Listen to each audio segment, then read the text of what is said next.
Bismillah. Bismillah. Assalamualaikum warahmatullahi wabarakatuh. Alhamdulillahi rabbil alamin. Hamdan katsiran thayyiban mubarakan fih kama yuhibbu rabbuna wa yardah. Ashhadu an la ilaha illallah wahdahu la syarika lahu wa ashhadu anna Muhammadan abduhu wa rasuluh. Allahumma salli ala Muhammad wa ala ali Muhammad kama sallaita ala Ibrahim wa ala ali Ibrahim innaka Hamidum Majid. Allahumma barik ala Muhammad wa ala ali Muhammad kama barakta ala Ibrahim wa ala ali Ibrahim innaka Hamidum Majid. Ya ayyuhalladzina amanu taqullaha haqqa tuqatih wa la tamutunna illa wa antum muslimun. Ya ayuhan nasu taqu rabbakum alladhi khalaqakum min nafsin wahidah wa khalaqa minha zawjaha wa bassa minhuma rijalan katsiran wa nisaa wattaqullaha alladhi tasaaluna bihi wal arham innallaha kana 'alaikum raqiba. Ya ayyuhalladzina amanu taqullaha wa qulu qawlan sadida yuslih lakum a'malakum wa yaghfir lakum dhunubakum wa man yuti' Allah wa rasulahu faqad faza fawzan azima. Amma ba'd. Fa inna asdaqal hadisi kitabullah wa khairal hadi hadi Muhammadin sallallahu alaihi wa ala alihi wasallam wa syarral umuri muhdatsatuha wa kullu muhdatsatin bid'ah wa kullu bid'atin dhalalah wa kullu dhalalatin finnar. Ikhwatal iman, bapak-bapak dan ibu-ibu, ikhwan dan akhwat fillah a'azzanallahu jami'an. Alhamdulillah, kesempatan siang hari yang mulia dan berbahagia ini kita hadir dalam masjid yang penuh barakah ini untuk melaksanakan berbagai ibadah, melakukan berbagai kebaikan, menunaikan kewajiban-kewajiban kita kepada Allah Subhanahu wa taala, dan diantaranya adalah kita hadir dalam majlis ilmu yang penuh barakah ini. Semoga Allah Subhanahu wa taala senantiasa memberikan barakahnya kepada kita dengan beberapa menit waktu yang kita luangkan untuk mendengarkan ilmu yang terkait dengan agama kita. Salawat dan salam kepada Nabi kita yang mulia alaihi salatu wassalam, kepada keluarga beliau, sahabat-sahabat beliau, para tabi'in, dan segenap pengikut beliau yang setia meniti jejaknya hingga akhir zaman. Bapak, Ibu, ikhwan dan akhwat fillah azanallahu jami'an.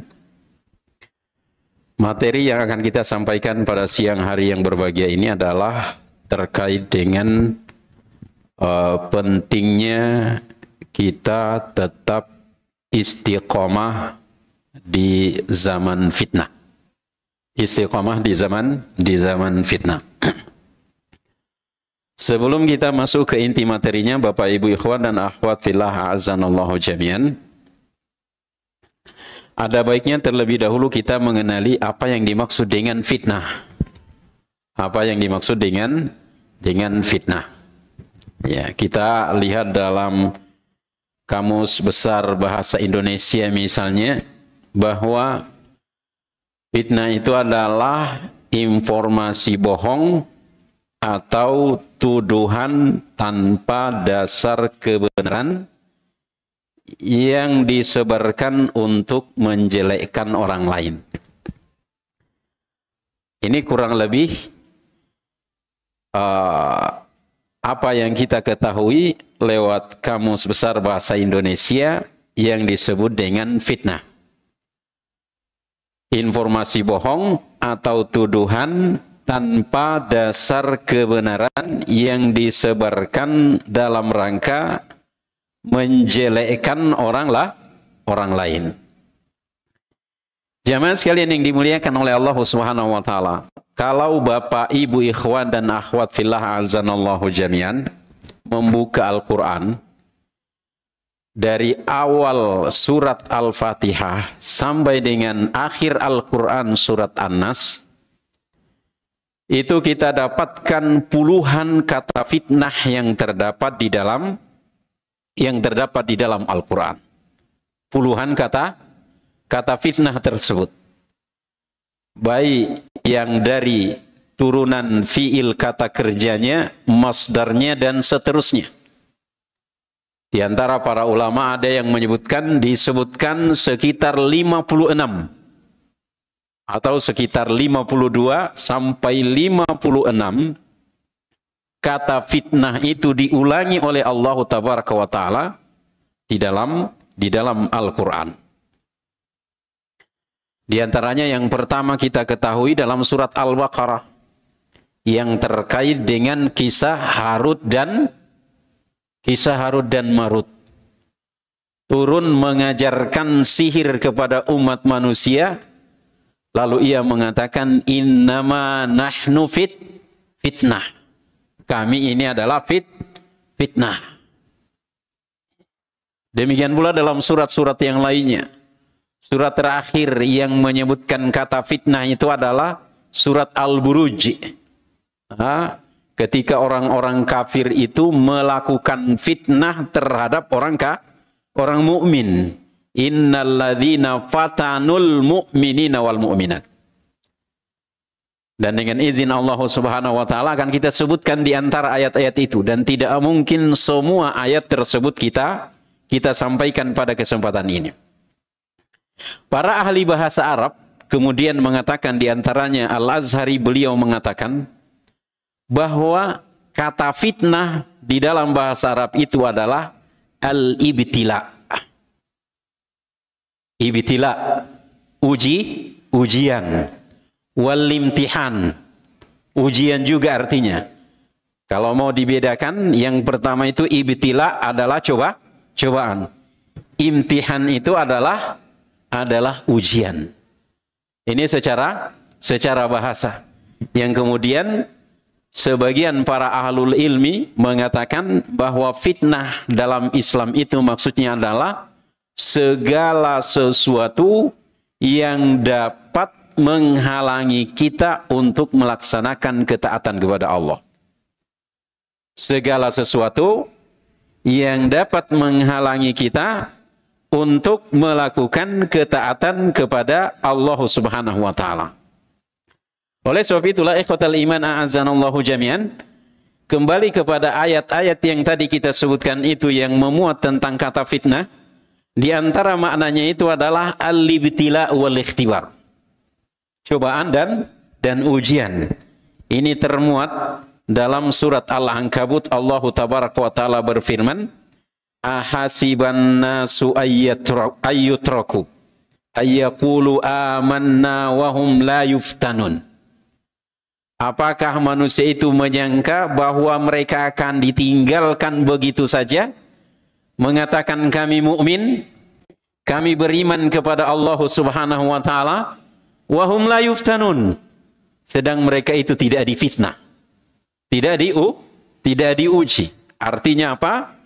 Ketika kita mengatakan beriman kepada Allah, ketika kita mengatakan kita berhijrah, ketika kita mengatakan saya beralih dari manhaj yang bengkok kepada manhaj yang lurus, di sana pasti kita akan diuji. Dan ujian itu datang dari berbagai arah. Memungkinkan terkait dengan pribadi kita, memungkinkan terkait dengan keluarga kita, memungkinkan terkait dengan harta kita, memungkinkan terjadi dengan pekerjaan kita, memungkinkan terjadi dengan pergaulan kita di masyarakat kita. Dan sekali lagi, Allahu Jalla Jalaluhu telah menjelaskan hal itu. Apakah manusia menyangka mereka akan dibiarkan, ditinggalkan begitu saja, mengatakan kami iman, lalu mereka tidak diuji? Dan di zaman Nabi kita salawatullahi wasallamuhu alaih, sungguh berat ujian yang mereka alami, yang mereka lalui. Tidak ada sekarang ini kemudian di antara kita karena rajin ta'lim, karena kita beralih dari bid'ah kepada sunnah, dari syirik kepada tauhid, lalu kemudian kita diboikot sekian bulan atau sekian tahun, sampai harus makan daun-daun kering. Dan itu telah pernah dilakukan oleh para sahabat Nabi rahimahullahu radhiyallahu taala anhum ajmain. Ikhwatal iman azanallahu jami'an.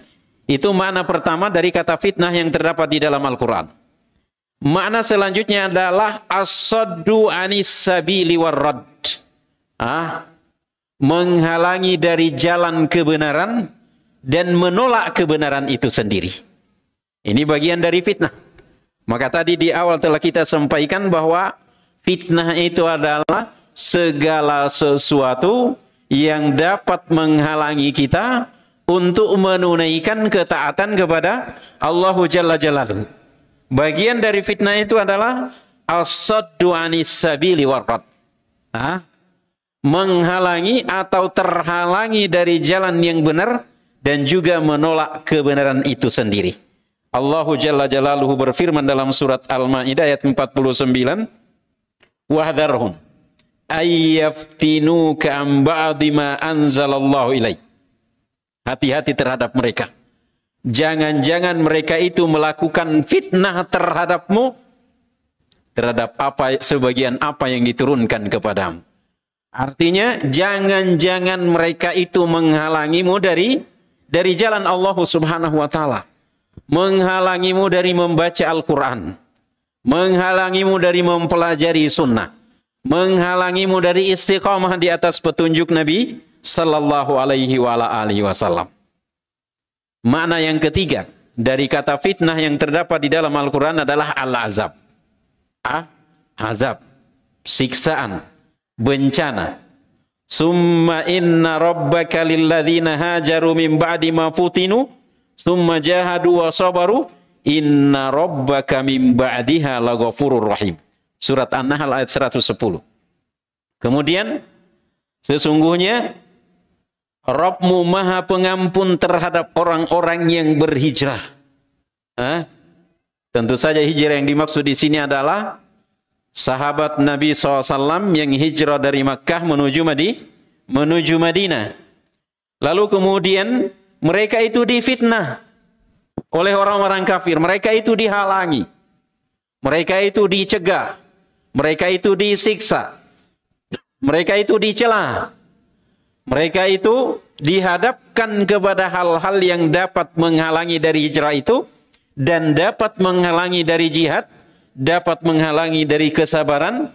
Namun kemudian kata Allah Subhanahu wa taala, "Inna rabbaka min ba'diha laghafurur rahim." Ketahuilah setelah terjadi fitnah itu, setelah Anda dihalangi, setelah Anda dicemooh, setelah Anda disiksa dan lain sebagainya, inna rabbaka laghafurur rahim. Sesungguhnya Rabbmu maha pengampun lagi maha pengasih. Dan yang dimaksud di sini ma futinu, apa yang mereka lakukan fitnah adalah azab, siksaan yang mereka lakukan terhadap orang-orang Islam. Makna keempat dari fitnah yang ada di dalam Al-Quran adalah asyirku wal kufru. Syirik dan kufur.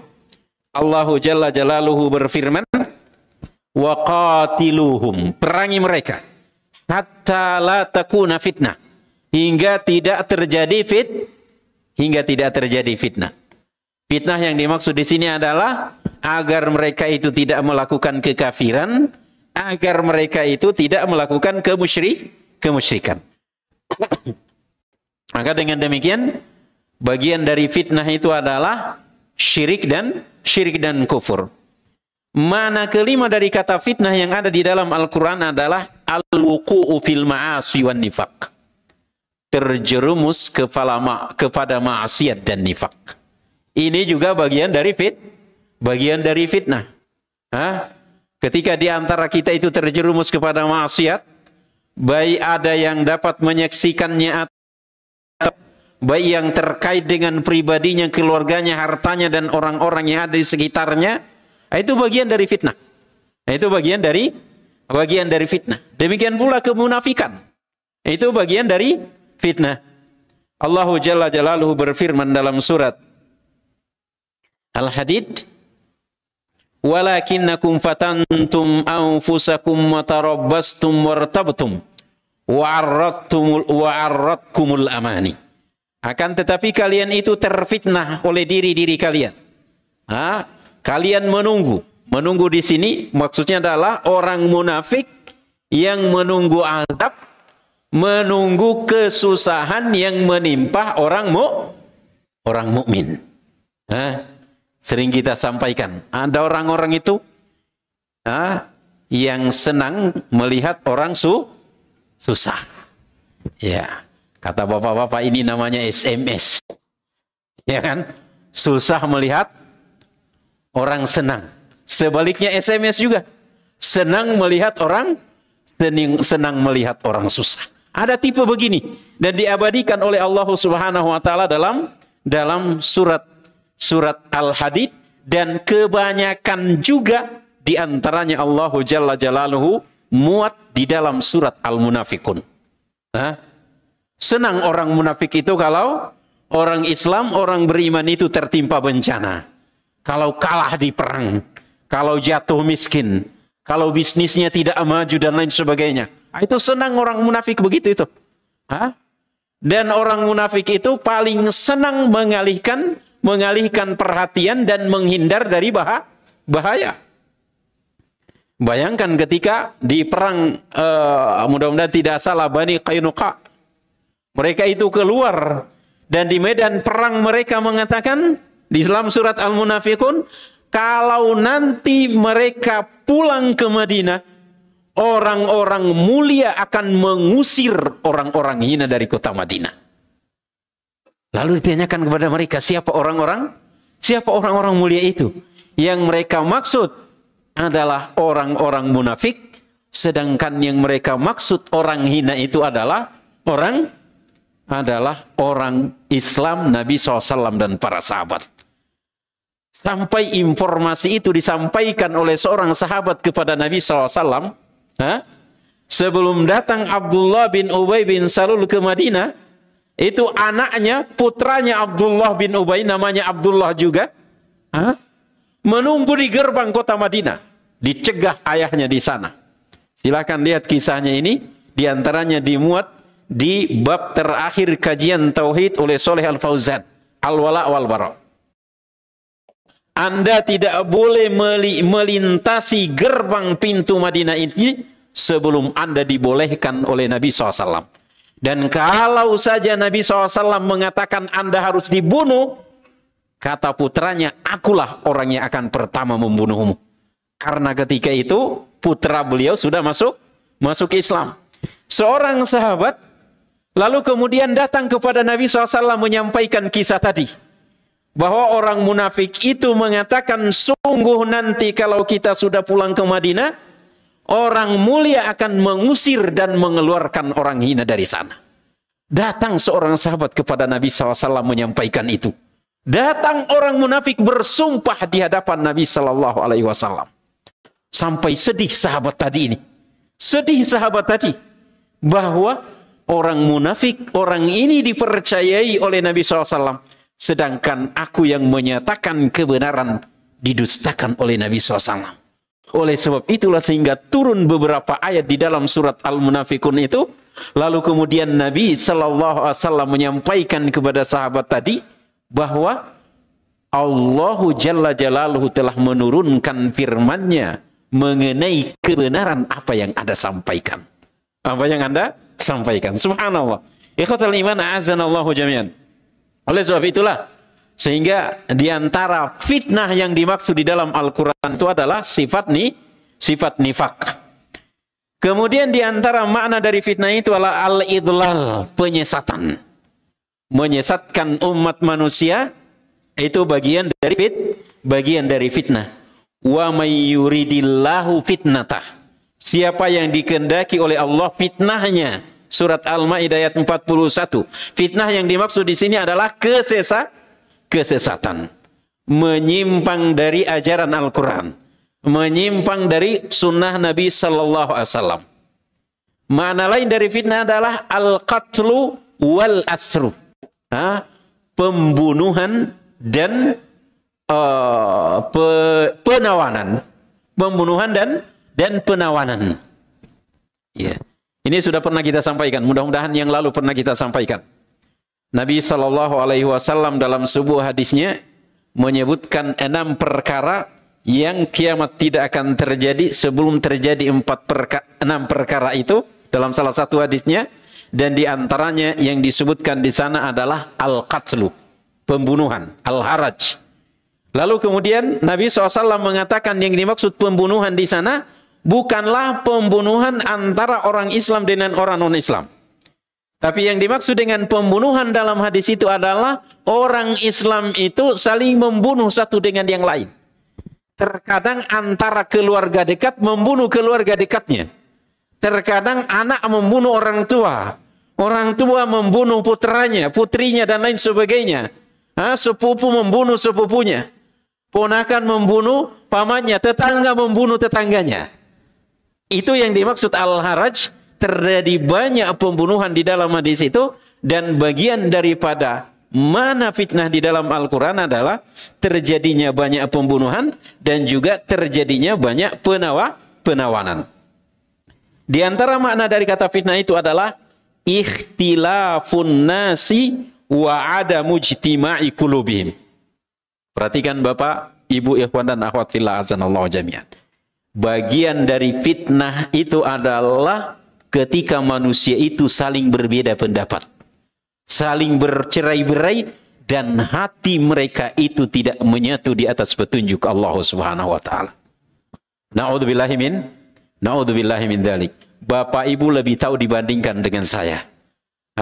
Lebih banyak menyaksikan di medsos setiap hari. Yang A mengatakan ini benar, yang lain mengatakan itu salah. Yang satu mengatakan inilah yang paling sunnah, yang satu lagi mengatakan dia itu ada begini begitu. Na'udzubillahi min dzalik.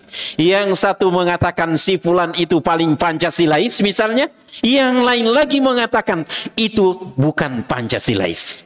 Dan seterusnya dan seterusnya. Perdebatan terjadi di televisi. Perdebatan terjadi di medsos. Perdebatan terjadi di berbagai podcast dan lain sebagainya. Ini adalah bagian dari fitnah.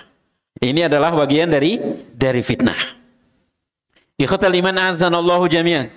Di antaranya adalah al-junun. Al-junun, kegilaan. Bagian dari fitnah itu kata Allah Subhanahu wa taala, bi ayyikumul maftun. Siapa di antara kalian yang terfitnah?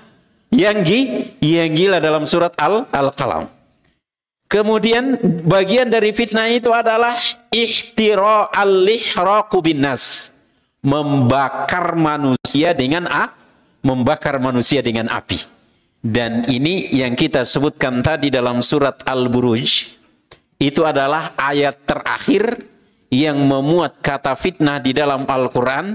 Dari awal Al-Baqarah yang tadi kita sebutkan itu dengan surat-surat yang lainnya, di sana banyak disebutkan fitnah, dan bagian dari fitnah itu adalah sebagaimana kita sebutkan adalah mengazab orang mukmin, di antaranya adalah melakukan pembakaran terhadap kaum mukminin. Ikhwatal iman a'azzanallahu jami'an. Di dalam ayat yang lain kita jumpai Allah Jalla Jalaluhu menyatakan innama amwalukum wa auladukum fitnah. Harta kalian dan anak-anak kalian itu adalah fitnah. Subhanallah ikhwatal iman azanallahu jami'an. Kata para ahlul ilmi, mengapa harta itu kemudian disebut dengan fitnah? Karena betapa banyak manusia yang terjerumus kepada maksiat lantaran banyak uang yang dipegangnya. Membeli hal yang diharamkan untuk dikonsumsi. Na'udzubillahi min dzalik. Banyak perempuan misalnya yang membeli pakaian yang harganya mungkin jutaan rupiah tetapi tidak menutup aurat. Ini bagian dari fitnahnya harta. Banyak umat manusia yang meninggalkan sholat lantaran tergiur dengan untung. Kalau Anda meninggalkan aktivitas sekian menit, akan hilang dari Anda sekian juta.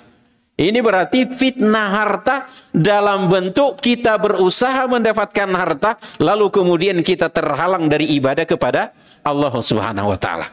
Betapa banyak umat manusia sekarang ini yang kemudian berprinsip yang haram saja susah, apalagi yang halal. Sehingga mereka itu menipu dalam berjual beli misalnya, dalam berbisnis, mereka itu bertransaksi dengan transaksi riba misalnya, dengan melakukan gish, penipuan, dengan melakukan kezoliman dalam rangka mendapatkan harta. Dalam rangka mendapatkan harta. Maka wajarlah kemudian kalau Allah Jalla Jalaluhu mengatakan, ketahuilah sesungguhnya harta dan anak-anak kalian itu adalah fitnah. Anak juga demikian. Betapa banyak orang tua sekarang ini yang kemudian meninggalkan sholat berjamaah misalnya. Bahkan tidak sedikit di antara mereka yang meninggalkan sholat. Bukan hanya meninggalkan sholat berjamaah. Dalam rangka apa? Dalam rangka mencari uang untuk memenuhi kebutuhan anak. Ini menunjukkan bahwa terkadang bergabung antara fitnah harta dan fitnah terkadang bergabung antara fitnah harta dan fitnah anak. Betapa banyak orang-orang yang kemudian terjerumus kepada maksiat lantaran membela anaknya. Membayar hakim dalam rangka anaknya bebas misalnya. Atau dalam rangka anaknya tidak divonis bersalah misalnya. Betapa banyak di antara umat manusia yang melakukan maksiat lantaran anak yang ingin dibela. Lantaran anak yang ingin diberikan kecukupan atau kebutuhan-kebutuhannya. Wal-iyazubillahi ta'ala. Yang kita maksudkan di sini adalah yang menyia-nyiakan perintah Allah, lalu kemudian itu disebabkan pengaruh anak ataupun disebabkan pengaruh harta. Oleh sebab itulah ikhwatal iman azanallahu jami'an, dengan demikian maka fitnah itu bukan hanya terjadi sekarang, sudah terjadi sejak zaman dahulu kala. Meskipun mungkin fitnahnya sekarang ini mungkin kita lebih besar. Ikhwatal iman azanallahu jami'an. Oleh sebab itulah sehingga Nabi kita sallallahu alaihi wasallam mengajarkan kepada kita doa di ujung sholat kita. Apa doanya, Pak? Agar terhindar dari fitnah. Nah, yang hafal dengan betul boleh pulang duluan.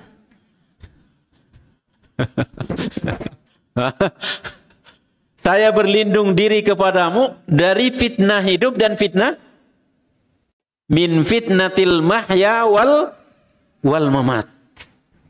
Kata Syekh Saleh Al-Utsaimin, silakan Bapak, Ibu, ikhwan dan akhwat fillah azanallahu jami'an, buka syarah sifat salat Nabi.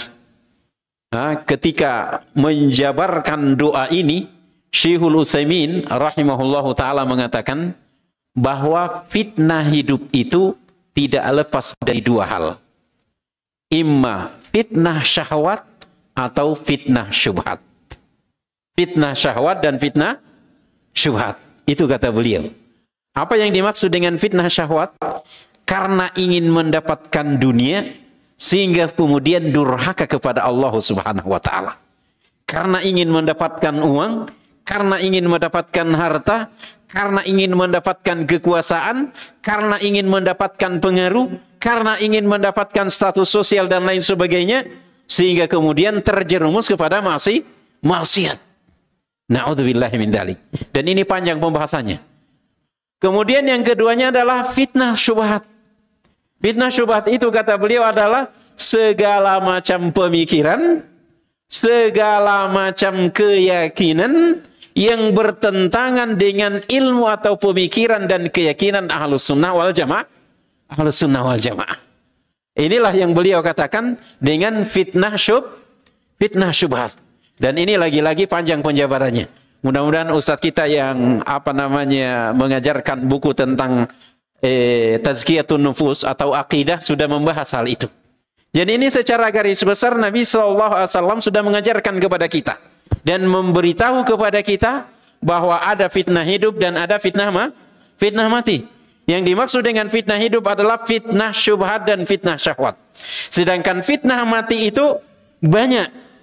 Di antara yang disebutkan oleh Di antara yang disebutkan oleh Syekhul Utsaimin rahimahullahu taala adalah jangan sampai kemudian kita meninggal dalam keadaan su'ul khatimah. Dan kemudian bagian dari fitnah mati itu adalah fitnah di alam kubur. Fitnah di alam kubur. Kemudian juga fitnah di alam mahsyar nanti. Fitnah ketika ditimbang amal kebaikan dan amal keburukan. Fitnah yang terjadi ketika dibagikan catatan amal. Fitnah yang terjadi ketika di mahsyar nanti kita kehausan, kita berkeringat dan lain sebagainya. Lalu umat Muhammad yang lurus akidahnya, yang lurus ibadahnya, yang hatinya itu tidak berpenyakit, mampir ke telaga haudnya Nabi SAW.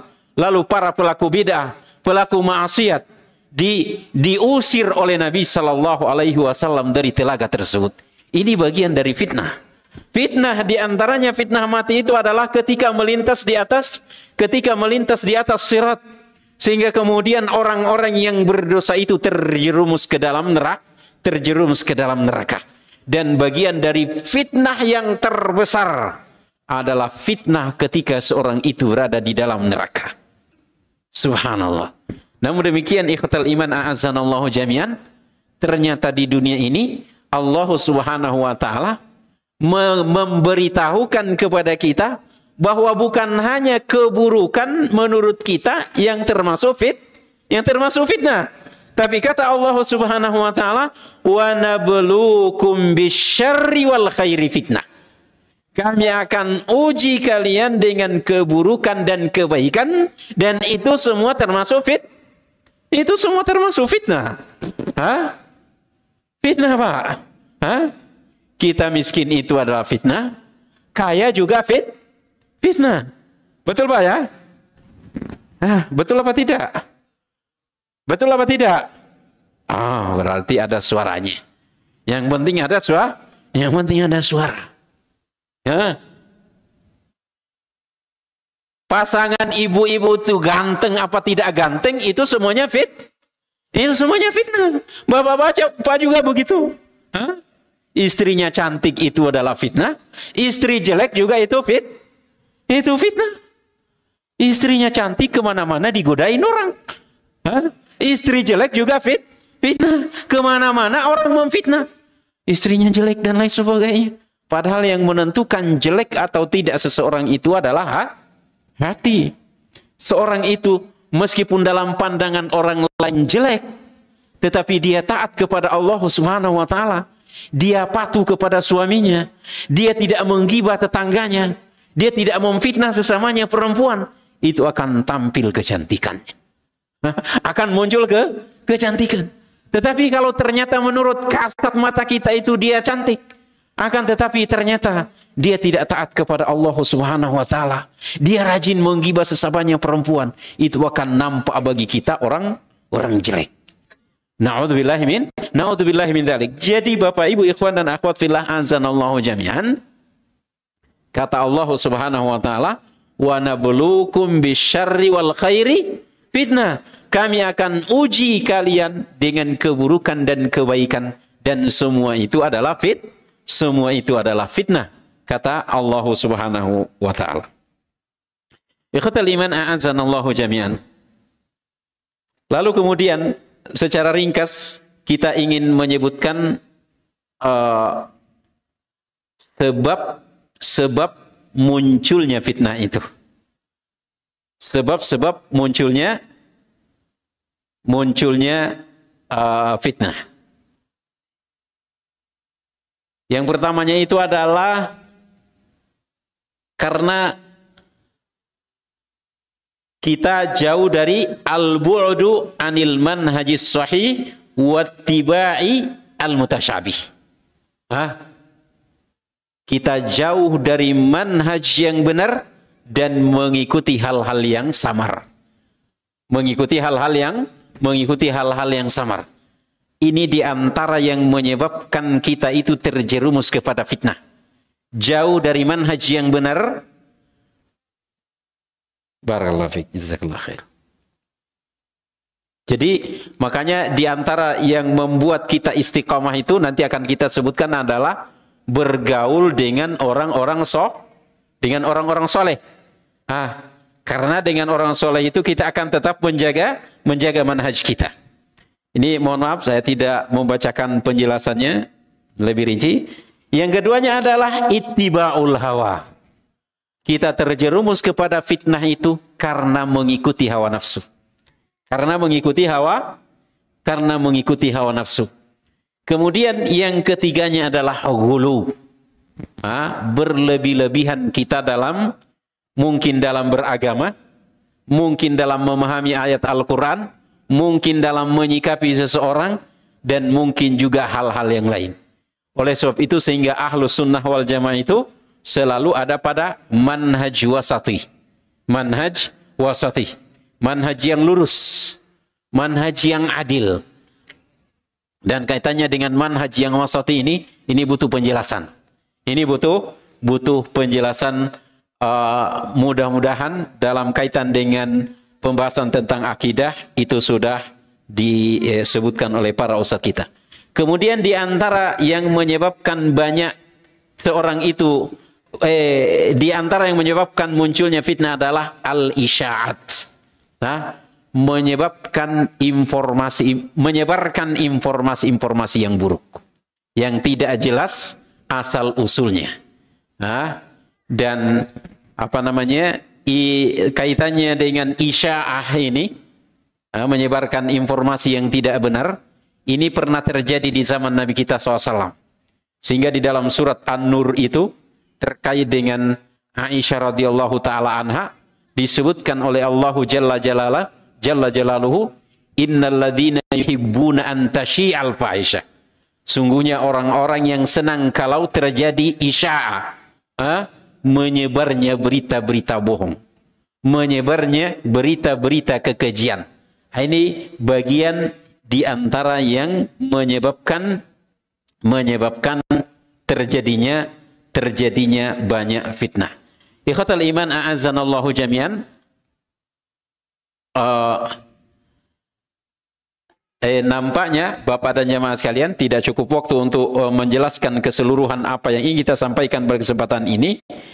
Kita hanya ingin mengatakan bahwa masuk ke dalam materi kita, di antara bagian dari nikmat terbesar Allah Subhanahu wa taala yang dikaruniakan kepada kita adalah ketika munculnya berbagai macam fitnah, akan tetapi kemudian kita tetap istiqomah di atas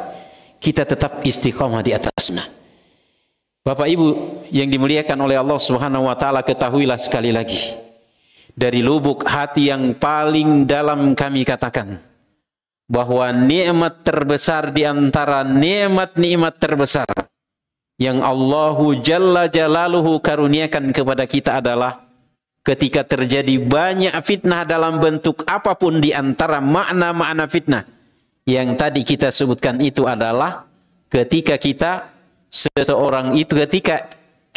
dalam terjadinya banyak fitnah itu, kita masih tetap istiqomah di atas sunnah Nabi yang mulia alaihi salatu wassalam. Dan ketahuilah Bapak Ibu ikhwan dan akhwat fillah azanallahu jami'an, bahwa sesungguhnya orang istiqamah itu sebagaimana dalam surat Fussilat Allah Subhanahu wa taala mengatakan, innal ladzina qalu rabbunallahu tsumma istaqamu. Sesungguhnya orang yang mengatakan rabbunallah, Rabb kami adalah Allah Subhanahu wa taala, tsumma istaqamu, kemudian mereka itu istiqamah. Mereka itu istiqamah. Maka tatanazzalu alaihimul malaikah. Bapak Ibu ikhwan dan akhwat fillah azanallahu jami'an, silahkan perhatikan nanti makna di dalam tafsir Ibnu Katsir di antaranya, makna dari firman Allah di sini, tatanazzalu alaihimul malaikah, akan turun kepada mereka itu malaikat, alla takhafu wala tahzanu. Turun kepada mereka itu malaikat mengatakan, jangan kalian takut dan jangan kalian bersedih. Dan sekali lagi ikhwatal iman azanallahu jami'an, kata para ahli tafsir di antaranya Imam Ibnu Katsir mengatakan, bahwa di antara mauqif, kondisi di mana turunnya malaikat akan mengucapkan ini kepada orang mukmin adalah ketika orang mukmin itu dalam kondisi sakarat. Ketika orang mukmin itu dalam kondisi ketika orang mukmin itu dalam kondisi sakarat, turun kepada mereka itu malaikat-malaikat Allah Subhanahu wa taala membisikkan, "Allah takhafu wa la tahzanu." Jangan kalian takut dan jangan kalian bersedih. Kata para ahli tafsir, jangan takut di sini maksudnya adalah jangan Anda takut menghadapi masa yang akan datang. Bagian dari masa yang akan datang kita di dunia ini adalah masa tua. Masa tua, masa pensiun, masa ini, masa itu, dan lain sebagainya. Dan bagian dari masa yang akan datang itu adalah masa di alam kubur, masa di alam mahsyar, masa di dalam surga nanti. Kata para ahli tafsir, yang dimaksud di sini adalah malaikat turun kepada mereka itu mengatakan, jangan Anda takut dengan masa yang akan datang. Wala tahzanu, dan jangan bersedih dengan masa yang telah berlalu. Mungkin dari awal kecil dulu Anda tidak mengenal manhaj yang benar. Memungkinkan juga di antara kita yang hadir pada saat ini, di antara kita mungkin ada yang tidak dari kecil Islam. Sehingga kemudian terkadang membuat kita sedih. Dan yang paling banyak di antara kita adalah, kebanyakan di antara kita adalah dulunya pelaku maksiat. Dulunya adalah pelaku maksiat. Lalu sekarang ini kemudian kita ingin hijrah. Sekarang ini kemudian kita ingin menempuh manhaj yang benar. Sekarang ini kita ingin taubatan nasuha kepada Allah Subhanahu wa taala. Maka yang lalu-lalu itu tidak perlu kita risaukan. Tidak perlu kita bersedih dengan masa yang lalu itu. Karena semua itu akan diampuni oleh Allah Subhanahu wa taala. Yang terpenting adalah kita bertaubat dengan sungguh-sungguh kepadanya. Dan ikhwatal iman a'azanallahu jami'an, dari sekian banyak di antara keutamaan istiqamah, di antaranya adalah memberikan kebahagiaan kepada kita baik di dunia maupun di akhirat. Memberikan ketenangan batin kepada kita, memberikan kepuasan hati kepada kita, menjauhkan dari kita segala kegundahan, segala kesedihan. Itu semua bagian dari keutamaan istiqamah. Tetapi yang terpenting kita sebutkan pada kesempatan ini terkait dengan surat Fussilat tadi adalah di antara yang paling tinggi yang akan diraih oleh orang istiqamah itu adalah ketika dalam kondisi sakarat, ketika dia akan meninggal dunia, turun kepadanya malaikat mengatakan, Allah takhafu wala tahzanu, jangan kalian takut dan jangan bersedih. Selanjutnya kata malaikat kepada mereka, wa abshiru bil jannatil lati kuntum tu'adun, bergembiralah kalian dengan sorga yang telah dijanjikan kepada kalian. Subhanallah. Ini sekali lagi di antara mauqif, di antara kondisi di mana malaikat ini turun kepada kita, yang akan diraih oleh orang-orang yang istiqamah adalah ketika dia dalam kondisi sakarat, ketika orang-orang sesat, orang-orang pelaku maksiat, orang-orang yang tidak taat kepada Allah Subhanahu wa taala sedih, dia takut dan bahkan meronta-ronta untuk menghadapi sakarat itu, kematian itu. Namun kemudian orang yang istiqamah turun kepadanya malaikat membisikkan, jangan Anda takut, jangan Anda sedih. Sebaliknya bergembiralah dengan sorga yang telah dijanjikan kepada Anda. Subhanallah. Siapa di antara kita yang tidak ingin seperti ini? Dan sekali lagi, untuk meraih itu adalah hendaknya istiqamah kita di atas ajaran Islam, istiqamah kita di atas petunjuk Nabi kita yang mulia alaihi salatu wassalam. Ikhwatal iman a'azzanallahu jami'an. Dan sebagaimana tadi telah kami sebutkan bahwa keutamaan istiqomah itu sungguh sangatlah banyak. Tidak dapat kita hitung, di antaranya kebahagiaan hidup di dunia, kebahagiaan nanti di akhirat. kita akan mendapatkan sifat qanaah, kita akan mendapatkan sifat yang ridho terhadap segala hal, dan yang terpenting adalah malaikat turun ketika sakarat nanti membisikkan kepada kita, Allah takhafu wala takhzanu, jangan bersedih, jangan takut dan jangan bersedih, dan bergembiralah engkau dengan sorga yang dijanjikan kepadamu. Nahnu awliya'ukum fil hayati dunya wa fil akhirah, kata Allah Subhanahu wa taala, kami adalah wali kalian baik di dunia maupun di akhirat. Walakum fiha ma tashtahi anfusukum, di dalam sorga itu segala apa yang diinginkan oleh jiwa kalian.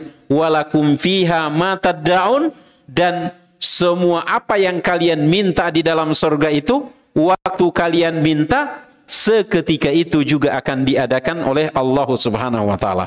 Ikhwatul iman a'azzanallahu jami'an, di bagian akhir dari pelajaran yang kita sampaikan pada kesempatan ini, kita sebutkan secara ringkas di antara hal-hal yang dapat membantu kita untuk selamat dari fitnah, untuk senantiasa istiqomah ketika terjadi berbagai macam fitnah tersebut, adalah hendaknya kita memperdalam akidah, memperbaiki tauhid, memperdalam akidah, memperbaiki tauhid ini.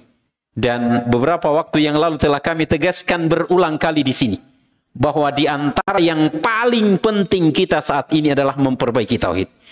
Karena mengapa kemudian terjadi penyelewengan di dalam rumah tangga? Mengapa terjadi penyelewengan dalam bidang politik? Mengapa terjadi penyimpangan dalam bidang bisnis? Mengapa terjadi penyimpangan dalam pendidikan? Mengapa terjadi penyimpangan dalam seluruh lini kehidupan kita? Adalah karena tauhid yang tidak benar. Karena tauhid yang tidak benar. Meskipun sekarang ini kalau kita mengkaji tauhid, kita mengkaji akidah, mungkin yang hadir hanya 3 misalnya.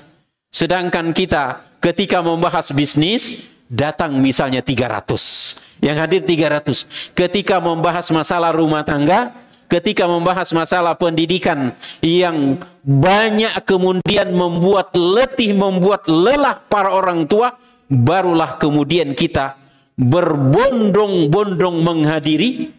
Tetapi ketahuilah bahwa inti dari seluruh permasalahan itu adalah karena tauhid yang tidak benar. Ketahuilah oleh Bapak, Ibu, ikhwan dan akhwat fillah azanallahu jami'an, sebanyak apapun ahli yang kita datangkan untuk mencarikan solusi pendidikan kita, untuk mencarikan solusi perpolitikan kita, untuk mencarikan solusi bisnis kita, perdagangan kita di negeri ini, kalau tauhid kita tidak benahi, ketahuilah bahwa sekarang ini mungkin satu masalah, satu problem yang dapat kita selesaikan, mungkin besok akan muncul 3 problem yang lain. Mungkin lusa akan muncul 30 problem yang lain. Mengapa demikian? Karena akidah yang tidak kita benahi. Maka dengan demikian ikhwatal iman a'azzanallahu jami'an, di antara hal terpenting agar kita tetap istiqomah ketika banyak orang terjerumus kepada fitnah adalah benahi akidah kita, benahi tauhid kita, kaji tauhid itu di masjid kita dekat rumah, dan mungkin di masjid kita ini dan mungkin di tempat yang lain, di sana ada kajian-kajian tentang tauhid. Maka ikhwatal iman a'azzanallahu jami'an, ketahuilah bahwa itu adalah pokok dari seluruh permasalahan kita. Kita ingin sukses bisnis, kita ingin sukses rumah tangga, kita ingin sukses pendidikan, kita ingin sukses ini, itu, dan lain sebagainya. Ketahuilah bahwa perbaiki pondasinya dulu, yaitu yang terkait dengan tauhid. Kemudian di antaranya ikhwatal iman a'azzanallahu jami'an adalah rajin menuntut ilmu. Rajin menuntut ilmu. Sekarang ini ikhwatal iman a'azzanallahu jami'an, yang namanya ilmu itu sungguh sangat mudah kita dapatkan. Kita di Facebook misalnya, kita di WhatsApp misalnya, di YouTube misalnya, televisi, radio dan lain sebagainya, semua kita dengan sangat-sangat mudah kita mendapatkan ilmu.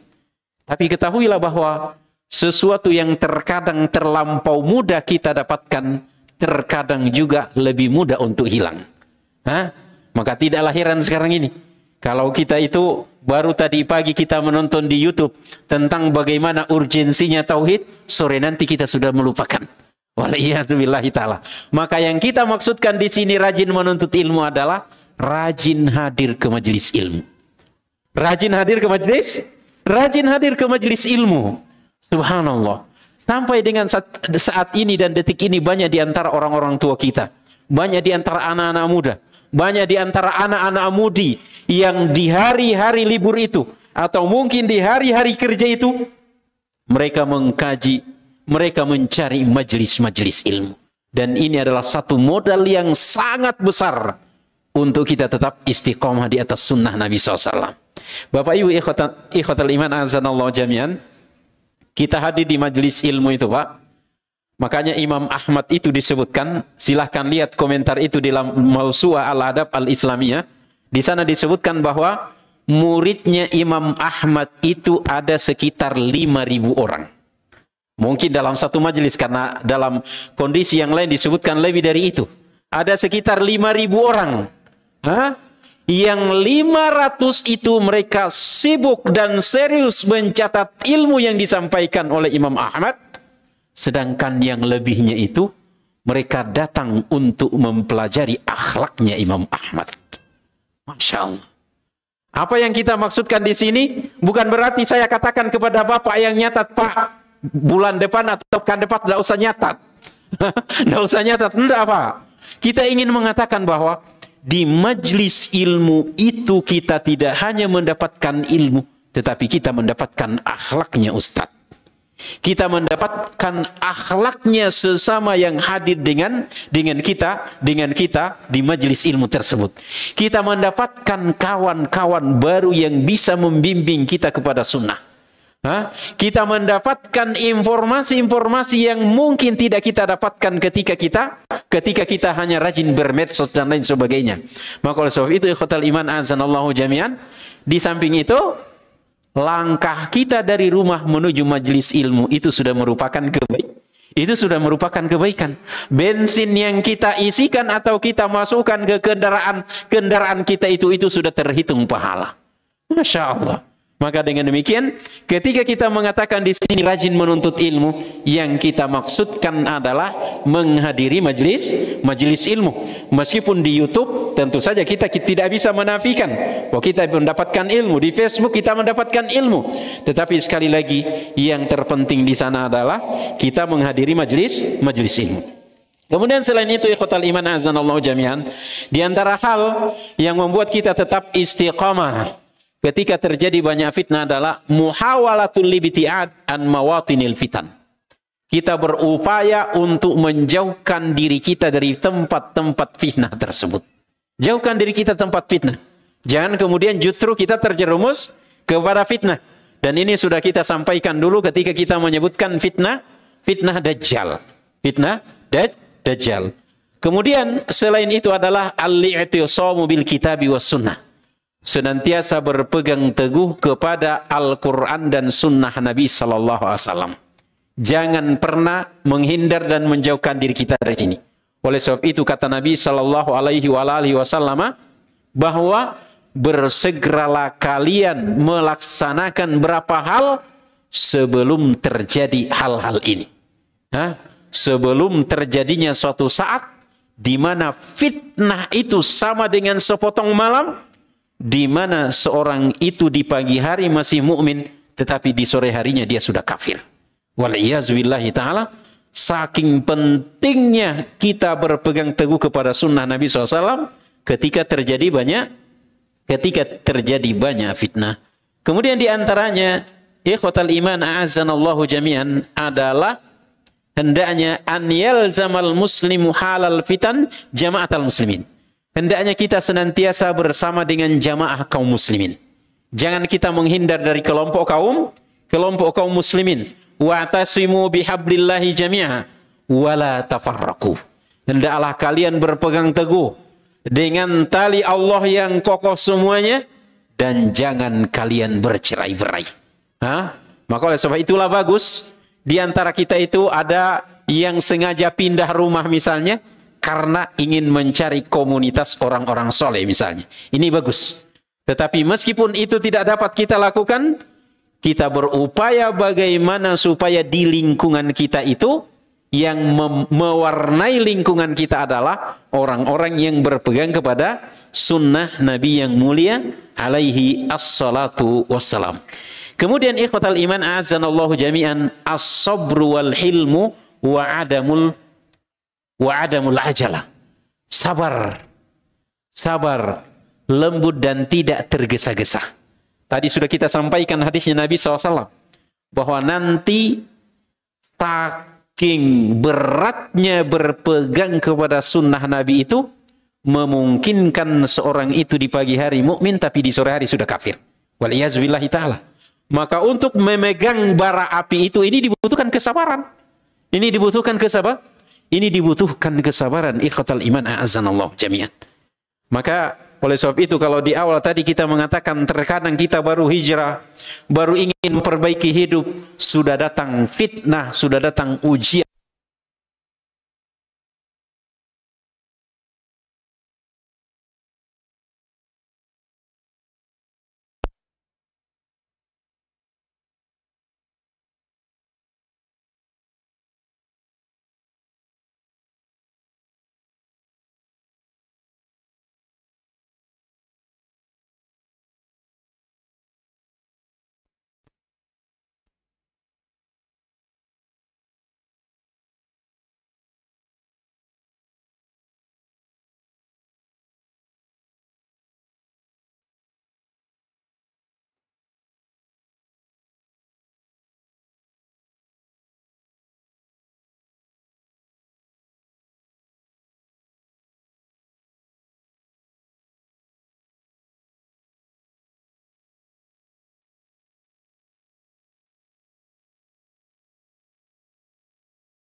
Macam fitnah, maka hendaknya kita membaca kisah-kisah orang yang istiqomah. Kisah orang-orang yang tidak pernah melenceng dari sunnah Nabi SAW.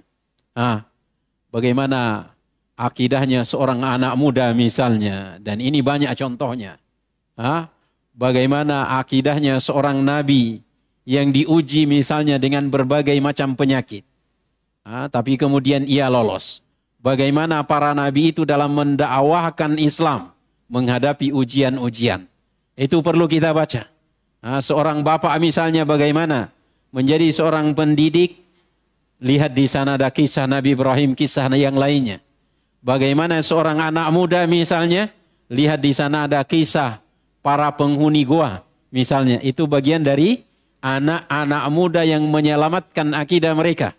Bagaimana seorang istri yang hidup di lingkungan orang yang terjadi banyak fitnah, namun kemudian menjadi seorang penghuni surga. Seperti istrinya Firaun misalnya. Baca kisah-kisah mereka. Dan kisah para sahabat Nabi SAW, baik sahabat laki-laki maupun sahabat perempuan, itu dapat menjadikan kita dan dapat mewarnai hidup kita sehingga kita tetap istiqomah di atas sunnah Nabi yang mulia alaihi salatu wassalam. Karena waktu Bapak dan Ibu sekalian yang dimuliakan oleh Allah Subhanahu wa taala, kita cukupkan pemaparan kita sampai di sini dan sebelum kita akhiri, kita akan membacakan beberapa pertanyaan yang sampai ke kami di sini sebelum sekitar 5 atau 7 menit ke depan kita akhiri. Assalamualaikum warahmatullahi wabarakatuh.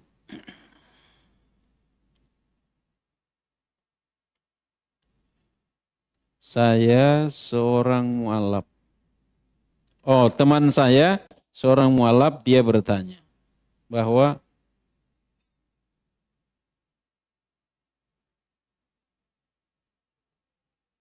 apa ini? Berpesan pada pedoman Al-Quran dan Sunnah. Hadis bagaimana kita tahu di atas hadis tersebut hadis hanya Masya Allah. Ini siapa yang bisa baca ini? Saya sudah pakai kacamata masih. Jika tempat kerja atau lingkungan kita seorang suka membeberkan kejelekan orang lain atau fitnah, apakah kita tidak bisa meninggalkan lingkungan tersebut bagaimana? Dan jika kita ingatkan kita yang dimusuhi, Masya Allah. Ini mungkin kebanyakan di antara kita yang mengalami hal ini. Na'udzubillah min dzalik. Ada seorang yang membicarakan kejelekan orang lain, na'udzubillah min dzalik, lalu kemudian kalau kita tidak ikut dalam rombongan tersebut, maka justru kita dimusuhi. Na'udzubillah min dzalik. Ikhwatal iman a'azanallahu jami'an. Ketahuilah bahwa hal-hal yang baik itu akan selalu berkumpul dengan yang baik. Dan hal-hal yang buruk itu akan selalu pula berkumpul dengan yang buruk. Namun ketahuilah ikhwatal iman a'azanallahu jami'an, bahwa ada sebuah hal yang baik ada di tengah hal-hal yang buruk itu, maka dia tidak akan pernah terjerumus kepada yang buruk. Dia akan tetap memperlihatkan kebaikannya. Emas, kalau dibuang ke comberan, dia akan tetap jadi emas.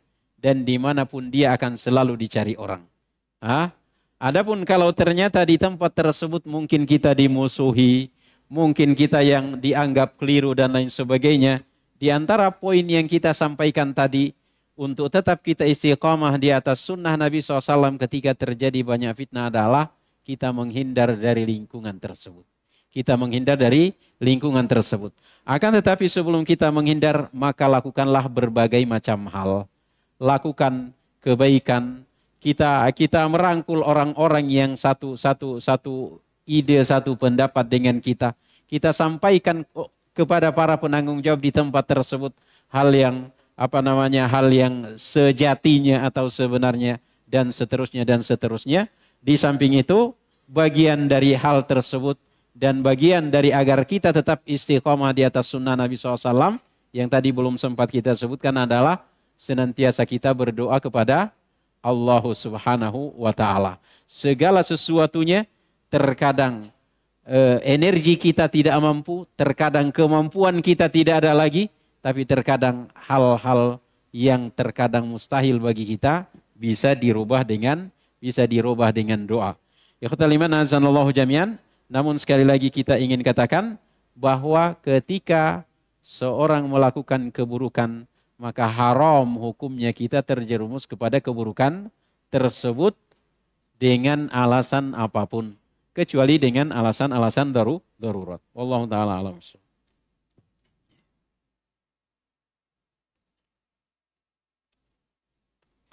Assalamualaikum. Izin bertanya di luar topik. jika saya menemani teman saya berobat spiritual untuk ayahnya di luar kota. Namun setelah saya sampai tempat tujuan, ternyata tempat tersebut menurut saya tempat yang tidak sesuai ajaran agama. Apakah saya berdosa karena datang ke tempat tersebut yang sebelumnya saya tidak tahu akan ke tempat bahwa sebelum tahu akan ke tempat tersebut itu. Jika berdosa, bagaimana saya menebus dosa tersebut? Mohon nasihatnya. Barakallahu fikum jami'an.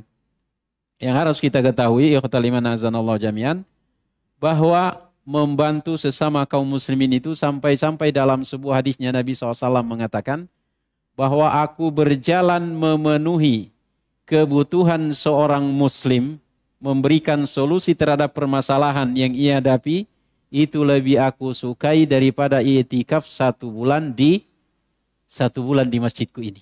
Itu kurang lebih kata Nabi SAW. Maka tolong menolong dalam hal kebaikan itu sangatlah dianjurkan dan merupakan kewajiban kita sesama kaum muslimin. Namun kemudian kalau ternyata di perjalanan itu atau tujuan yang kita inginkan itu ternyata tidak tercapai seperti halnya tadi disebutkan ketika sampai ke tempat tujuan ternyata hal itu tidak sesuai dengan Islam, maka dengan demikian apa yang harus kita lakukan? Ya jangan sampai kemudian kita melanjutkan apa yang sudah kita ketahui itu bahwa ini keluar dari syariat Islam. Kita berhenti sampai di sana. Dan kita sampaikan secara jujur bahwa menurut pengamatan saya ini tidak sesuai Islam, maka bagaimana kalau kita tinggalkan dan lain sebagainya?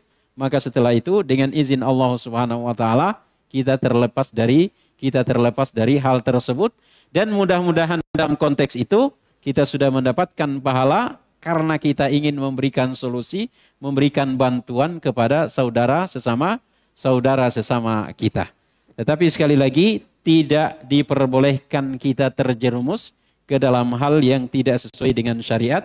Ya tentu saja mudah-mudahan dalam itu tidak berdosa, walaupun ternyata ada dosa, maka dengan izin Allah Subhanahu wa taala cukup dengan memperbanyak istighfar dan lakukan kebaikan-kebaikan yang memungkinkan untuk kita lakukan agar kemudian kita tidak mendapatkan dosa dalam hal tersebut.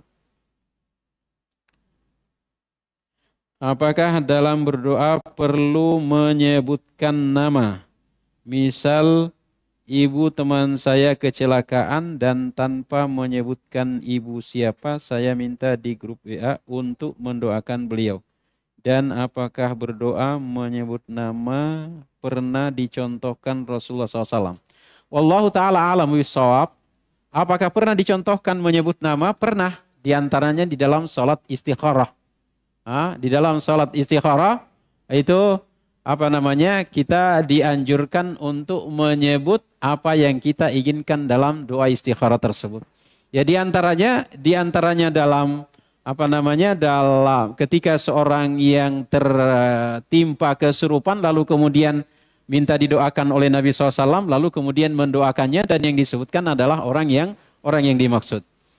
Namun demikian kalau ternyata kita tidak ingin menyebutkan namanya secara terus terang dengan menyebutkan bahwa salah seorang anggota grup tertimpa musibah, mohon doanya agar orang tuanya tersebut dapat dimudahkan dan dapat mendapatkan kesembuhan, diampuni dosa-dosanya, itu pun tidak ada masalah.